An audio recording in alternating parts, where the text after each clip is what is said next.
Buod ng kabanata mula 21 hanggang 26. Kabanata 21. Mga Ayos, Maynila. Sa 7:30 ng gabi ay may pagtatanghal sa Teatro de Variedades na itatanghal ni Mr. Drew. Ang una nilang palabas na pinamagatang Les Cloches de Corneville. Maraming nais manood nito dahil mabilis may pambili ang tiket para sa palabas. Ayon sa nauna, ang pagkapuno ng dulaan ay utang para sa mga prayle. Pinagbabawal ang panonood nito na mas lalong kinaakit para patuodin ang palabas. Nahati ang Maynila sa dalawa dahil sa palabas na Les Cloches de Corneville. Tutol dito ang mga prayle, ngunit pinagtanggol ito ng karamihan. Sa pag-iisa ni Camarón Cosido ay marami siyang napunas sa kanyang pamamatsyag. May narinig siyang ang palatandahan ay isang putok, ngunit hindi niya ito pinansin. Kabanata 22. Ang palabas. Marami ng tao sa dulaan at maingay ang mga tao dahil huli na ng 15 minuto bago pa magsimula ang palabas. Si Pepa na nakaupo sa ikaapat na palko dahil roon ang pwesto ng mga mag-aaral. Malapit din roon si Don Custodio. Kasabay ng panonood ay sumulat din si Pepa at tinipan si Don Custodio, kaya hindi maiwasan itong hindi dumalo sa dulaan. Masaya ang lahat habang nanonood maliban kay Isagani dahil nakita niya si Paulita na kasama si Juanito Pilaes. Habang patuloy ang palabas ay isinasalin din ni Tadeo sa Kastila ang mga salitang Pranses.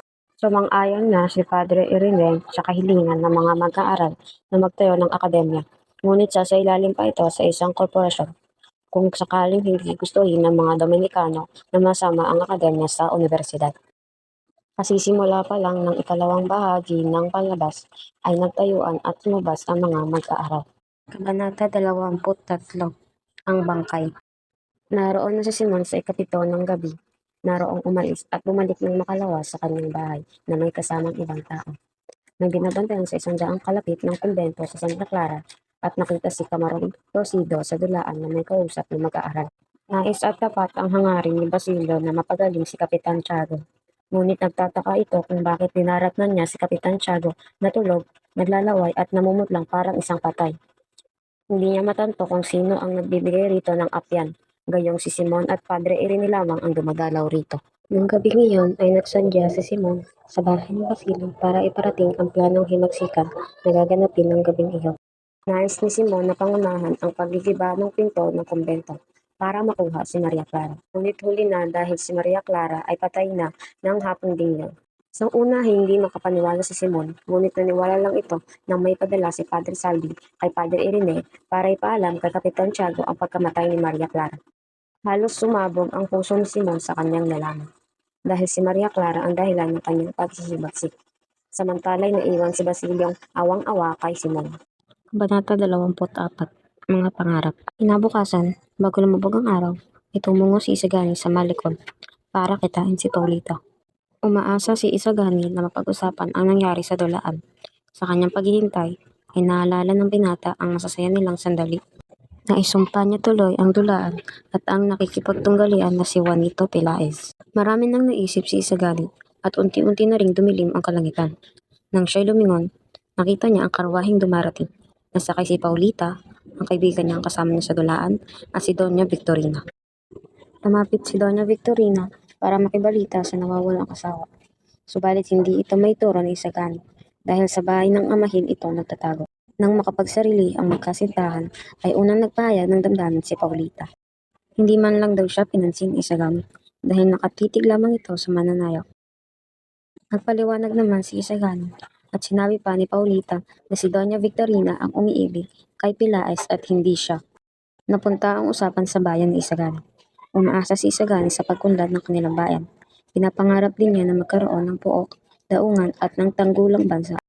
Nagkaalinlangan si Paulita sa mga nais ni Isagani, ngunit may pananalig pa rin ito sa binata. Kabanata 25. Tawanan at iyakan. Nagdaos ng piling si Padre Irene alang-alang sa kapasyahang iginawa ni Don Custodio tungkol sa Akademya ng Wikang Kastila. Naghalong tawanan at iyakan ang naramdaman ng mga binata. Nagtatawanan at nagbibiroan sila, ngunit ito ay pilit dahil dinaramdam nila ng labis ang kapasyahan ni Don Custodio. Sinang-ayunan ang pagtatayo ng akademya, ngunit ito ay sasailalim ng korporasyon. Nagkaroon ng talumpatian. dahilan kung bakit may mga lumapit sa durungawan at nanood sa kanila. Napansin ng mga mag-aaral na may nagmamanman na binata na kasama ang taong hindi kilala sa isang sasakyan na pagmamayari ni Simon. Kabanata 26, Mga Paskin. Maagang bumangon si Basilio dahil marami siyang nakatakdang gawain. Ang malaking naiimpok niya ay ipinantubos kay Huli at pinabili ng isang dampa para sa kanilang maglolo.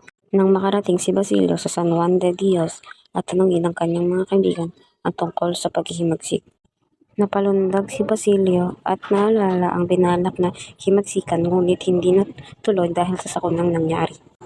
Nalaman ni Basilio na maraming mag-aaral ang nasangkot dito. Lumayo siya sa mga nag-uusap. Sa kanyang paglalakad ay nakasalubong niya ang isang propesor sa klinika. Tinanong siya kung kasali ba siya sa piging at kung kasama ba ito sa kaisanan ng mga mag-aaral. Pinayuhan siya ng propesor na iligpit ang anumang papel na maaaring magdala nito sa kanya sa panganib.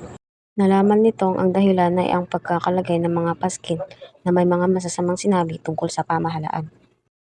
Ang pinaghihinalaang may kagagawan ay ang mga mag-aaral. Nang magtungo si Basilio sa pamantasan, ay nakita niyang itinataboy ng Gwardiya Sibil ang mga estudyanteng lumalabas sa paaralan. Tumuloy si Basilio sa loob ng pamantasan. Nagtungo si Basilio sa bahay ni Macaraeg upang manghiram ng salapi nang matapos siyang pumunta sa pamantasan. Sa kanyang pagpasok ay may sumalubong na Gwardiya Sibil at tinanong ang kanyang pakay. Nang malaman na siya ay si Basilio, dinakip ito kasama si Macaraeg.